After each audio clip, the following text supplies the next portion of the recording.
Alright, hi everyone. I am Spectral, and today I'm gonna be running a very special game, Postal 3, the most hated game in the series. And today on the commentary with me, I have... Me, I'm Hoon. I play this game too. I am one of the 5 fans of it. That's it. That's all I need to say. Well, alright, this is gonna be the Bad Path run. I'm gonna jump right in, and starting in 3, 2, 1, go. I love video gaming. Yeah, this is a video game. Some consider this to be a video game. So we start with the tutorial. Pretty simple stuff. Don't die, learn how to take cover, and hopefully not crash like in 2 sections from now, because I am on the no DRM patch and it has a pretty notorious bug with the grenade throws, and the next part of the tutorial is learning how to throw grenades, so you can see how that doesn't play out very well on this particular patch.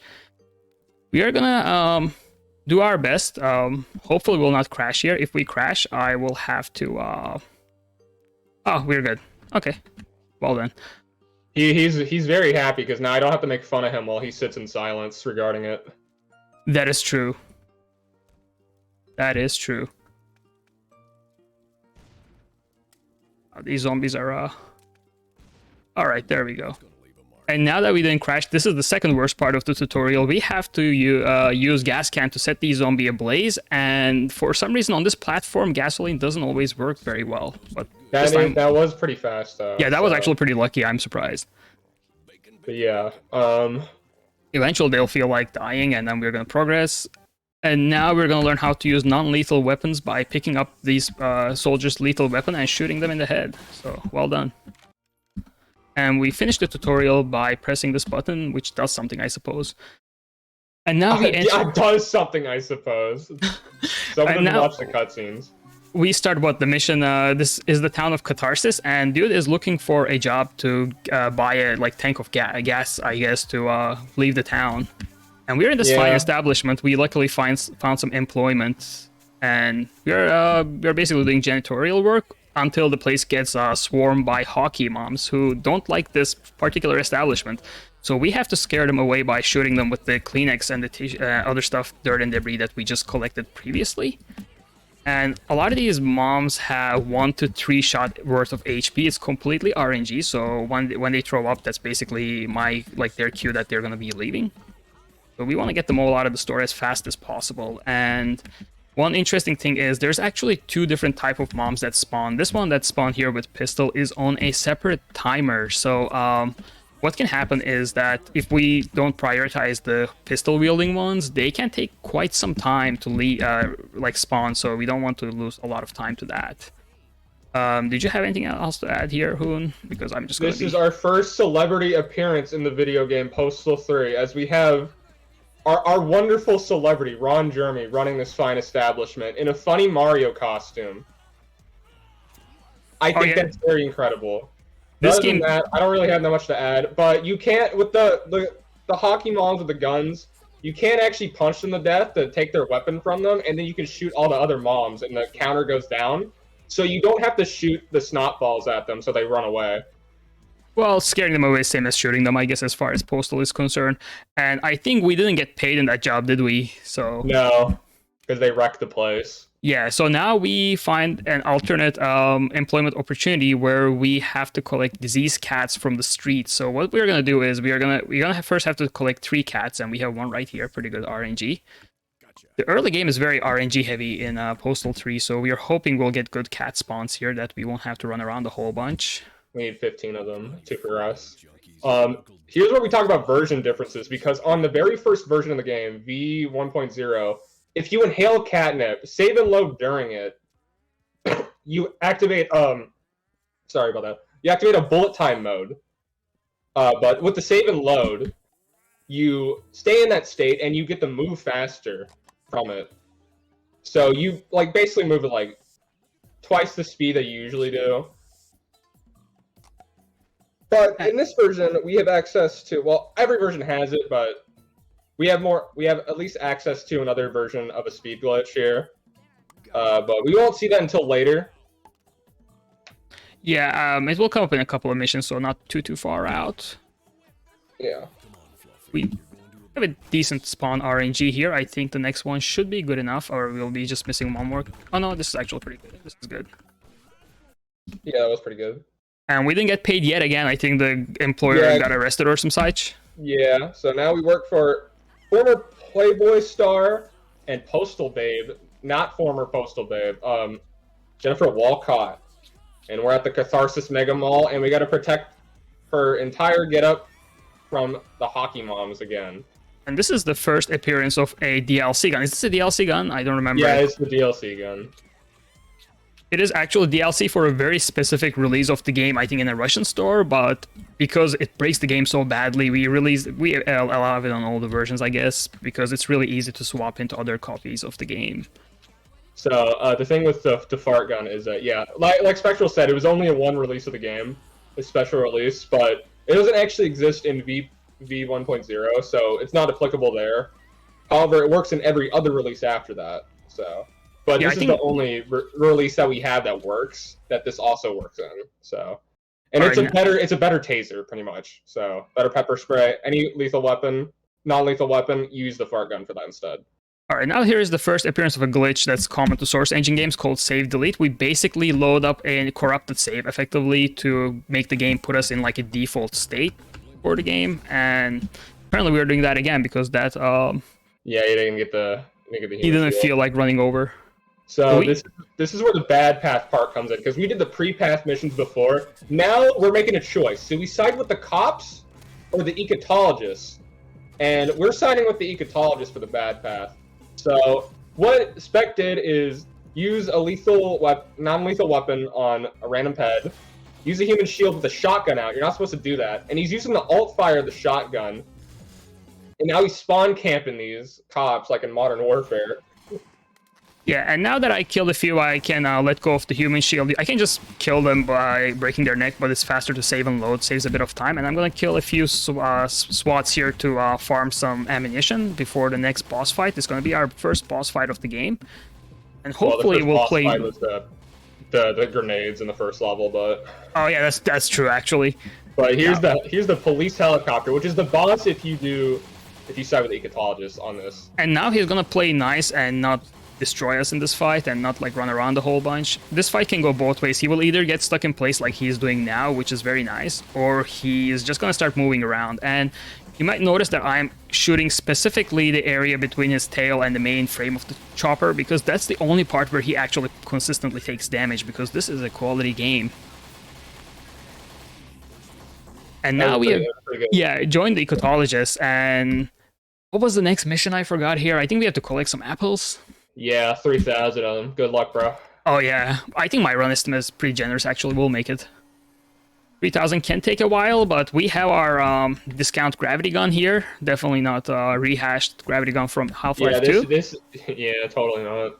We already saw this in the Fine Establishment location, but now we're using it for apples instead of snot balls, and I think that's very cool.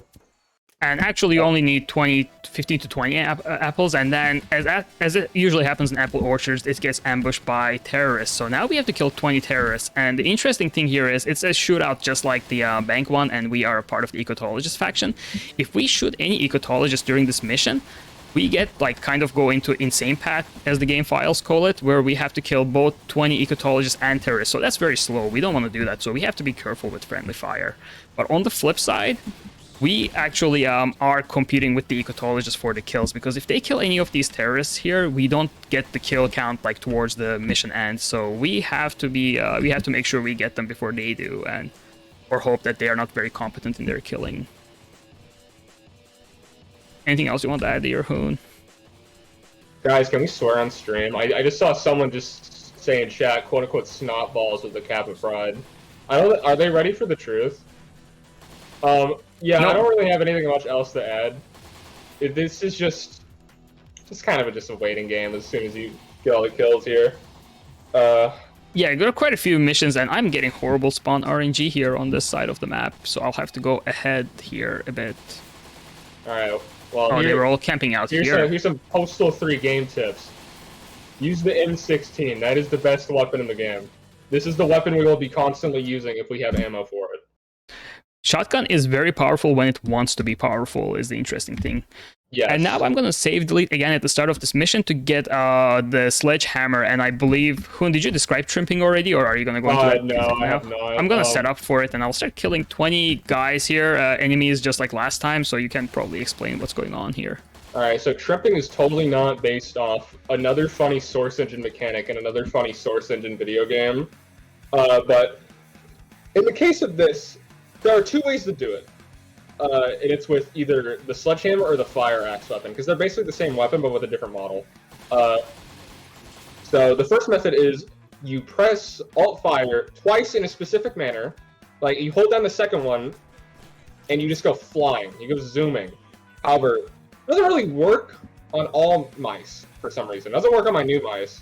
But thankfully, there's another method, which you saw Spec doing, which is holding down the main attack, covering, letting go of attack, and then letting go of cover, and the hammer is right behind him the whole time, and it stays like that between levels as long as it doesn't get reset. So anytime you press Alt-Fire at that point, you get the same effect, and you just go flying. And we didn't mention this until now. This is a Source Engine video game like a Stanley Parable where you can't jump. So this is one of our ways of getting unintended height and distance, obviously, but mainly height when it comes to this stuff like that. When we need that. Yeah, we'll have a pretty cool clip later. So for this mission, I have to bring 7 segways, or thegways as they're called in this game, back to that store where I just spawned at. And the first 5 of them have a pretty regular cycle. So I'm going to be grabbing them right here. And then the last 2 is going to be a bit further out. And I'm going to be, if I can get this guy here, set up for a trick called cover storage. And I do that by getting on a segway just as I'm leaving the cover. And I get on this funny idle looking pose on the Segway, like I'm clearly not driving it. And what that does is, as soon as I get off the Segway, I will warp back to where I took cover. So that can save a bit of time in this mission. It's not exactly mandatory because you can do trimping with the sledgehammer in these first 5 Segways, and it's about the same amount of time, I think. It doesn't save much time. But the last 2 Segways are going to be a bit further out in the map, and it's going to save quite a bit of time there. And a little optimization I'm doing is I'm swapping weapons before getting on the Segway. Otherwise, when I get off the Segway, I will have my sledgehammer equipped, but also not equipped at the same time. It's strange, so I would have to like swap in and out of weapons. Annoying. This game is very polished. As God intended. So we're kind of been missing a bit on the lore, so we're gonna explain something. So when we got to the ecotologist compound in that mission that we collected all those apples and had to totally survive against the terrorist organization, we met the leader named Al, who is totally not Al Gore. And he actually owns this Segway store over here. So we're getting them all back for him so he could pay us. But spoiler alert, he doesn't actually pay us. He just gives us like coupons or something like that. So yeah, I think kind of a lame businessman. So I think in the previous mission he gives you honeycombs, like he pays in honeycombs, and then or no, beehives, and then he pays in this one with coupons for Segways. Yeah, he's kind of lame. So we have 2 more Segways to go here, and we're gonna warp our way to the last one again to save a bit of time. And then after that, we have our first escort mission of the game. It's quite the mission. We're just about done with this one.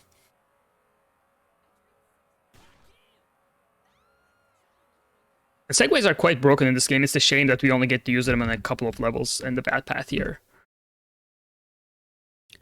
And now we have our first escort mission. Before we start the mission, this guy's AI breaks a bit, so we're gonna rile him up to start the mission. So this is a great friend of Mayor, and he is trying to leave the city hall, I guess, and the paparazzi are out here trying to get a snapshot of him. So we are trying to get the paparazzi, make their paparazzi drop their cameras, and Fartgun does a great job at that and doesn't let them aggro. And one mechanic of this particular where is he going?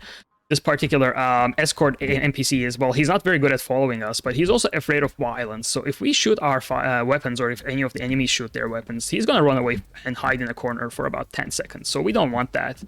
So Fartgun is great for that. Only at the end of the level there is a boss fight that he can start shooting his weapon right away. So we are gonna try to follow a particular setup where we try to stun lock him before he gets a chance to fire his weapon at all. Okay, I do want to explain one thing real quick. There's another one of the version differences. In V 1.0, the route is with the catnip speed glitch. You can actually human shield him. Like you can tase him, you can human shield him, and you can just walk your way to the exit with just him in your hand. You don't really need to escort him because he is you. He's a part of you now. All right, so we soft lock the stun lock the boss there, and now I think we get a tip that, or get a tip from someone that the ecologists are attacking this animal lab to free the animals. So yeah, we get to save the animals on the bad path. But really, we are just looking for our dog Champ, and meanwhile, we get to save all these monkeys and cats. On the good path, you have to put them down, which is very unfortunate. So I really prefer bad path for this. And we're going to use trimping liberally to get to these cages as fast as possible. The cat tornadoes, you may have noticed some of the cats here will turn into tornadoes. That's the attack mode for cats in this game. They can deal a lot of damage, so we have to be careful with that. And monkeys can latch onto you and waste time just like that. Other than that, animal abuse isn't funny, guys. No, it's not. That's why I play bad path. Yep, always choose bad path. So we have another boss fight coming up. I'm going to charge up the fart gun here because we can cheese this boss fight by basically getting a pacifist kill on him. This doesn't work on a lot of the bosses in the game. Actually, you can. Bosses, there's only 2 bonuses that doesn't work on, but this is at least one of them that works on, which is pretty good. And it's way easier than like using ammunition on them, personally. However, there is this funny little monkey named Motorhead. He can crash your game if the transition is going out and he's like grabbing onto you. But thankfully, we did not crash. But now we got another job, and we got to deliver these crotchy toys to Crotchy at his new tossed salad restaurant. We got a call from our Uncle Dave to go to Osama bin Laden's Taliban soup kitchen to get these premier toys.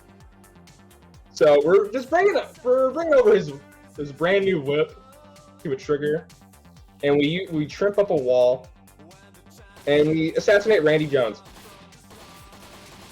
Because he's a part of the biker gang, like trying to infiltrate on the mayor's plans of the corrupt city.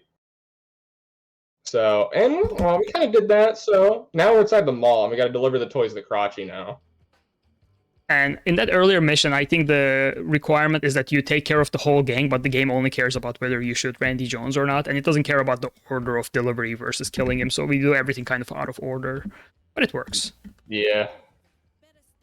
Now here we deliver the toys, but we don't get paid for some reason. I think dude gets too excited. Out. Oh yeah. Got too anxious. And now we went from Arizona to Mexico somehow. And now we are smuggling totally nothing in footballs. Absolutely nothing at all. It does not start with the letter V. And we're not shooting it over the border. Yeah, we have to smuggle what, like 100 of them? Yeah, probably.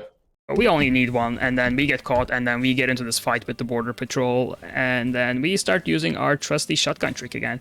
And you might notice sometimes I'll shoot a whole bunch of bullets at these guys and they'll still be alive. That's because shotgun tends to miss 80% of its shots, so by itself shotgun is a pretty useless weapon, but because of this glitch, we are firing at such an extraordinary rate that we somehow end up landing a shot or two, which will instantly well, most NPCs in the game actually. So that's what I mean by shotgun is very powerful when it wants to be, and this like glitch basically allows us to leverage that. Otherwise, quite a few of these shootouts can be quite scary without the human shield. Now, even if the human shield dies here, I think I will have... oh no, we're fine. So what happens here? I think Postal Dude gets very excited after killing like so many officers, and then he goes to a bar and gets blackout drunk with the money he doesn't have. He gets recognized by the mayor, and then gets deported. Deported back to Arizona. So now we're in jail. Now we gotta break out with Al and some of the other ecologists, but we just gotta make sure that Al survives mainly. And this is one of the worst missions in the entire game. Yeah, I don't even want to talk about it. Do you want to explain the mission? Dude, you're the one who explained it for me the last time. I don't know anything. Okay, I can explain it. So basically, in each of these check-in rooms, we have a fixed number of cops. Like this one has 4, the next one has 4 as well. And we have to kill those number of cops. And if we don't, what happens is if we pass the checkpoint without killing all the cops, we'll get a message saying Al is about to disappear. And if we don't heed its warning, Al will disappear and we will fail the mission instantly. So we have to make sure we get every single cop. And that's not very easy because what happens is these cops really like to run behind the lines and like try to elude us. But I think we are fine here. One way to tell if you got it or not is when I open this door, Al should teleport behind me just like that, and then I know that I'm good to go. The only thing we have to be careful is Molotovs. NPCs in this game love Molotov cocktails, and we can extinguish ourselves by peeing in the air and it will like fall on us, gravity. But we can't do that with Al, and Al will basically melt instantly if we gets caught by Molotov fire. Yeah, you can't really extinguish anybody else. And we cannot shoot any prisoners, because if I shoot them just like the other missions, I will have to fight both the prisoners and the prisoners, which the cops and the prisoners, which is pretty bad. It's really, really slow because there's a lot of prisoners in each of these areas. And they're throwing a lot of Molotovs, which you hate to see because it's very slow. I have a feeling I may have missed one cop. I don't know where they are, though. Okay, we'll find out in a second if I missed someone or not, because Al will teleport. Oh, there we go. That's good. So that's a pretty good way of telling if you're good to go or not. This area is particularly scary because there's a lot of police, and this is a bit of a like training maze here, so they can go into any random part of this maze, which again is a bit scary. And for a game that punishes you for friendly fire, this game's AI has no like regard for self-preservation. They'll just run into your line of fire, so you have to save very often and be careful about you should be prepared to roll back at any time when one of these melee prisoners just run into your line of fire and get killed.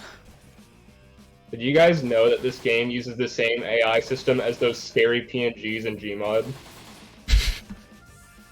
I thought that was interesting. I think we are done with this side. I'm not really sure. Okay, there's Al. This is going nice for once. What can happen sometimes is they will just run behind the lines and like run really, really far back, and you won't even realize that you're missing like a cop or two. And then you just get a warning saying Al is about to disappear. Or I think annoyingly disappear. Like, this is an intended mechanic. They put it, yeah, they put it in the beginning prompt screen of the level, because each level has it, and you gotta read it. Sometimes. This game is really bad at telling you what it wants you to do. They just give you like a white on black text, and then hope you can extract enough information from like 2 lines of instructions. Yeah, this game is not good at telling you anything about like the story or the missions, because nothing happens in the mission itself. It happens during the cutscenes or those info prompt screens. So I'm pretty sure when I first played this game, I kept DMing like, "What do I do here? I have no idea. Like, I'm supposed to kill something, I think." Yeah, because you suck.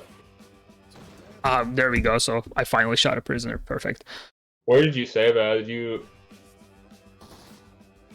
No, I just saw it for a split second, and apparently I didn't save right before that fight. So now we get to do this lovely portion. At least again. it wasn't that. At least it wasn't that far back. No, it's not too far back. There's one behind the store, isn't there? I hope that's everyone. And also, you can sometimes kill these prisoners randomly by ragdolling them, which is great. Yeah, if you run into them, it does enough damage to them to actually kill them, and so it just counts it against you. See, that's what I meant. Like, sometimes... Okay, I'm not gonna do the shotgun because it's a little too scary here, apparently. It generally works. So we can YOLO with the shotgun a bit, see if we get enough damage out of the shotgun. As you can see, it's knocking down a lot of these guys, but it's actually not killing them or doing any damage whatsoever. It's just doing knockback.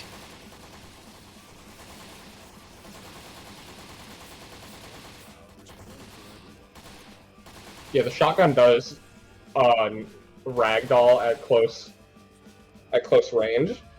I think this is Which the last... was useful for some stuff, but now it's not useful anymore, so... Alright, now, so what we are doing here is when the mission ends, Al is going to run to the end of the mission. We can save and load, and it will skip that whole like lengthy running animation. We do another save delete right at the start of this fight to get our weapons back. Now we're going to fight Crotchy to get his suit so that we can get in a disguise and how to hide away from the cops. This is the biggest use of the human shield shotgun trick. I think we had like... It absolutely destroys this boss fight. This is... one of the worst levels in the game, and it just this is a very difficult mission. Shreds this boss. And I had to save load like under 30 seconds. The end of this mission so that I get rid of the human shield. Otherwise, this game really like consistently crashes if you're holding a human shield at the end of that mission. Sometimes it doesn't, but most of the time it does. Yeah, why take the risk? I'm already expecting like more crashes by the end of the before we finish this run. So now we're at a gay rodeo. Yay! So we are going to do another shootout here, or so the game makes us think, but we actually just have to pick a side by hurting either the cops or the ecotologist, and then it's a 60-second time, basically, auto-scroller before the Rhino boss fight begins. So we have nothing to do for 60 seconds, we're just going to chill in this corner. So Hoon, what's your favorite part of the game so far? I think it is my favorite part is gotta be the gay rodeo because it speaks to me as a person, as I too like men. And whatever Karachi is supposed to represent, totally. I don't know why they have a rhino though at a rodeo. And painted it as a cow, no less. But anyways, no, it looks like a zebra, bro. Come on. Oh, it's a zebra. Okay, I almost said zebra too. It literally too. looks like a zebra. Okay,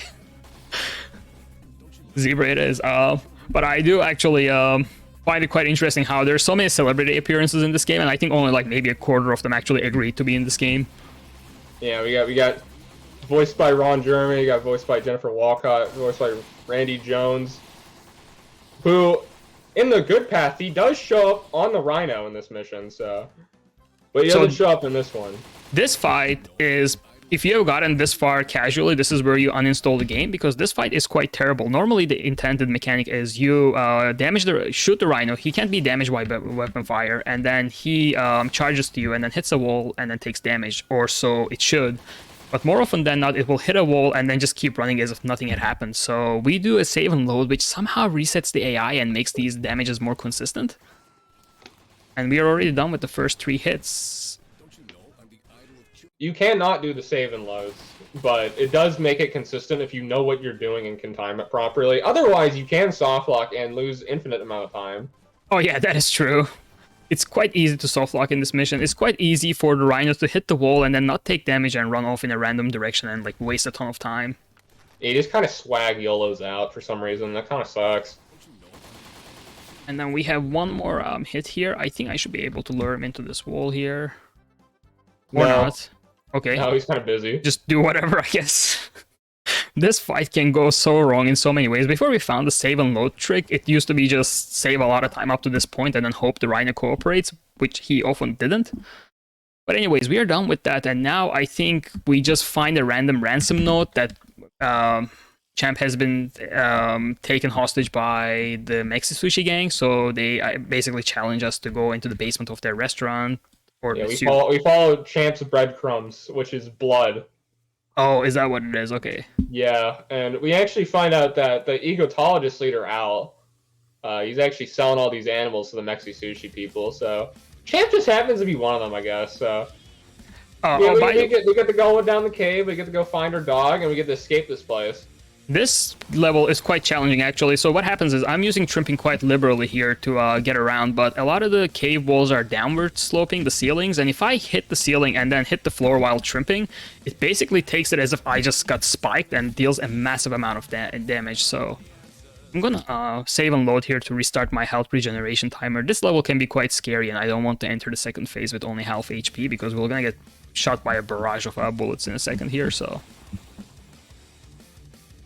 So now we have found Champ, and we're gonna rescue him by abandoning him here, because he has survived so far. I'm sure he'll be fine.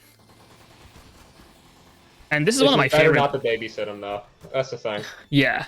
This is one of my favorite levels in the game in terms of movement, because there's a lot of really cool skips with the trimping, and again, it's really a fine balance of going fast versus like keeping control of how well you're maneuvering around the area to not to get instantly killed by the terrain. We have one scary boost coming up here. I'll take a safety save. Close enough. I mean, it worked. Yeah, it got us across, so that's fine. And then we have another scary boost coming up. It's not scary as much as it's just a bit difficult to curve at the right angle. Yeah, you can take a slow path here, but you gotta go for the swag strat, which we did not get, so we'll try that again. Also, shoutouts to Yubi Ball for being in this game. I don't think he consented to it in any way, but he's in the game. I'm sure he gave his likeness, but he did not voice himself in this game. Okay, we got that second try. Not bad. So we have one more scary boost coming up, and then after that, it's pretty much home free, because enemies don't spawn after a certain point, and you just kind of casually stroll through the level. I think that should be good. Right, so you're pretty much done with this as well. I do not know how to play this level casually. Yeah, I don't remember actually anymore Like, either. it's just an endless maze that you get lost in. It's just terrible. Because we did cut the, like, actually skip quite a bit of the mission by doing those boosts. There's quite a bit more. Yeah, it's quite the maze. And we are just about done with this mission. We're just gonna casually stroll to the end of the level. This is the second to last mission, by the way. We are heading up on the final mission now. And yeah, that final mission goes by very fast. Time will be coming up at the final cutscene. I'll call when. If everything goes well, it should be only like 15 seconds or so, but... I'll explain this one. Alright. Okay. I believe. Alright. So we are on the final boss of the Bad Path. It's called a hedge maze. Guess what we do? We just go over it. Okay, I thought you soft-locked. Okay, oh, I think okay. I'm gonna call time very soon, actually, once this fades to black. So, and time. And that was Postal 3. So once we want to go through the Bad Path, the end of the game is you basically get punished with an electric chair and then go to hell. And that's why this game probably got retconned by the developers of the studio that owns this franchise. Bro, you got a 30-minute RTA. That is actually pretty decent. I'll take it. No, what is your PB on the boards? Hold on. 29 minutes, just 29. No, the RTA. Let's see. RTA, I don't know. 32 RTA. How fast did I do? Okay, well, I'll have probably got that 28 he wanted, but it's not valid. It's not a valid because I had to remove assets. News. You know what that fine establishment was? It started with a P. Oh, that is so sad. Well, anyway, so this is Postal 3. If you're interested in this game, probably not, but if you're interested in playing the other Postal games, you can find us on the Postal Speedrunning Discord. Don't join that. And, you know, big shout outs to Hoon for the amazing commentary, and big shout outs to the other active. Is he active? Deluxey? I guess not, but still great runner of the game. Shout outs. He is the first runner of this game, and he is with us in our hearts for being the first person to care about this game. And if you're interested in watching other very high quality game speedruns, you can find me on Twitch and YouTube under Spectral Platypus. And Hoon, where can they find you? Twitch at Hoonguns, and then Twitter at Hoonguns, and that's cool, I think. I don't speedrun sometimes, but we're gonna ignore that. And a big shout outs to the organizers of Shots Fired for having us showcase this hidden gem of a game. It's hidden now because it's no longer available on Steam Store. It got removed because the DRM servers went down. But you can still find it on Zoom platform, not the voice chat app, but the other one. Apparently there's the other voice chat app. Yeah, the other voice chat app, yeah.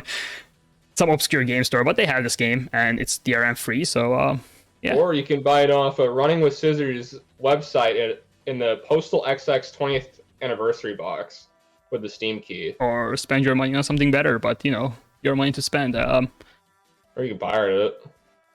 They advocate for it. That is true. But yeah, that's about it. Coming up next, we have Hotline Miami. That's cool. If you like shooting people, that's the one. It's better than this game. That's not saying much. That's setting the bar very low, though. It has a fine establishment in it, I'm pretty sure. I think we're okay. All right.